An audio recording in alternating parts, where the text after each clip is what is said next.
મામલે કેટલા આરોપી પકડાયા છે, શું તપાસમાં ખુલ્યું? આમાં એવું છે કે જે આઈએમએસ કંપની છે એની અંદર ઘણા બધા કર્મચારી છે ને લાવવા લઈ જવા માટે જુદી જુદી ગાડીઓ ભાડે કરવામાં આવે છે. એ પૈકી એક ઇકો ગાડી અગાઉ ભાડે કરવામાં આવેલી હતી અને એ ગાડી પછી જે કર્મચારી હતો, જે ડ્રાઈવર હતો, એની વર્તણૂક બરાબર નહીં લાગતા કંપની દ્વારા છૂટી કરવામાં આવી હતી. તો જે ગાડીનો ચાલક હતો વસીમ સૈયદ કરીને, એણે એનો ખાર રાખીને એને મનમાં એવું હતું કે આ કેન્ટીન છે પણ આઈએમએસ કંપનીની છે એટલે પોતાની ધાક બેસાડવા માટેના ઉદ્દેશથી એનો મિત્ર અતાઉર રહેમાન, મઝહર ખાન પઠાણ એ બધા ભેગા થઈને આવેલા, મોઢે બોકાની બાંધેલી હતી અને પેટ્રોલ લઈને આવેલા હતા. એટલે શરૂઆતમાં મેં આપને અગાઉ જણાવ્યું છે એ પ્રમાણે પેટ્રોલ એમણે ધોકાથી તોડફોડ કરી, પછી પેટ્રોલ અડીને આગ લગાડવાની કોશિશ કરેલી હતી.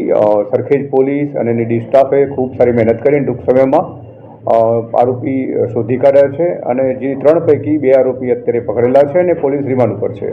અત્યારે ખાસ તો હજી 2 આરોપી પકડાયા છે. આખું બેકગ્રાઉન્ડ શું છે? કેટલા સમયથી આ કંપનીમાં નોકરી કરતા હતા, ગાડી ચલાવતા હતા? આ 3 જે આરોપી છે પૈકી જે વસીમ સૈયદ છે પોતે ગાડી ચલાવતો હતો, બાકીના 2 એના મિત્રો છે અને ઓક્ટોબર 2024માં છેલ્લે એને છૂટો કરવામાં આવેલો હતો અને આ 3 આરોપીની અત્યારે જે પોલીસ પાસે માહિતી છે ત્યાં સુધીમાં કોઈ ગુનાહિત હિસ્ટ્રી મળી આવેલ નથી. તેમ છતાં તપાસ ચાલુ છે.